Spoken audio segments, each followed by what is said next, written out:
صحبت با ادوکات معروف Тагир Хасанов Хасавов Мети.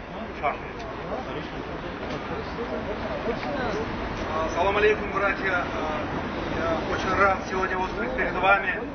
Я понимаю, таджики сегодня оказались чужими на своей родине.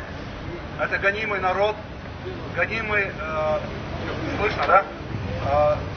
Своим якобы президентом, узурпировавшим власть нарушения Конституции Таджикистана. Я, как правовед, внимательно изучал Конституцию Таджикистана, где написано было, узурпация власти запрещена. Но он это сделал. Он показывает пример несоблюдения закона. Он не издевается над народом. Его пугает все. Его пугает закон, собственный закон. Его пугает самая интересная вера, ислам, который несла миру, цивилизацию. Его пугает все остальное. Главное, он отвернулся от народа. Этот человек хочет представить народ как неполноценных людей. Над таджиками издевается в России. Их арестовывают. Их какими-то клоунами показывают телевидение.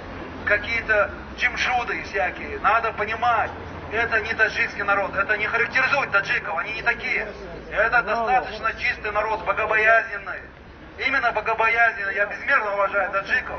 Я лично в постсоветском пространстве не знаю другой такой народ, очень близкий мне по духу, миропониманию и достойных людей.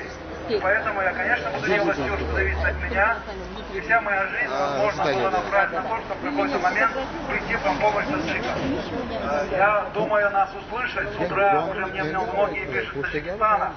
Сегодня там идет агония власти. Они боятся. Они не могут дать даже последнее слово моему коллеге Йорову, адвокату, которому запросили 25 лет.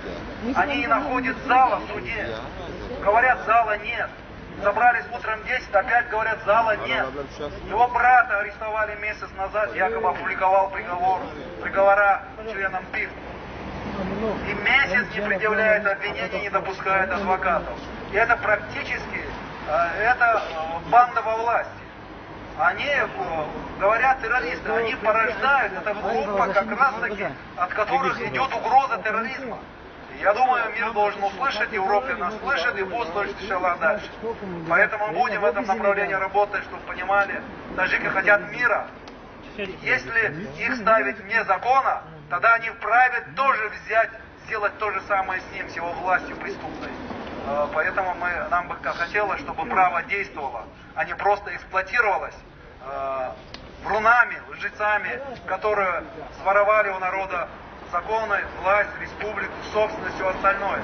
Они превратили его как бы в свою власть. Есть много людей, вы здесь, есть которые блокированы в кишлаках, районных центрах, никуда не могут уйти. Там арестовывают религиозных деятелей, алимов, аулия. Они ничего не боятся, обнаглели в корень. Поэтому, конечно, вы делаете очень большое дело. И Аллах вам поможет, иншаллах.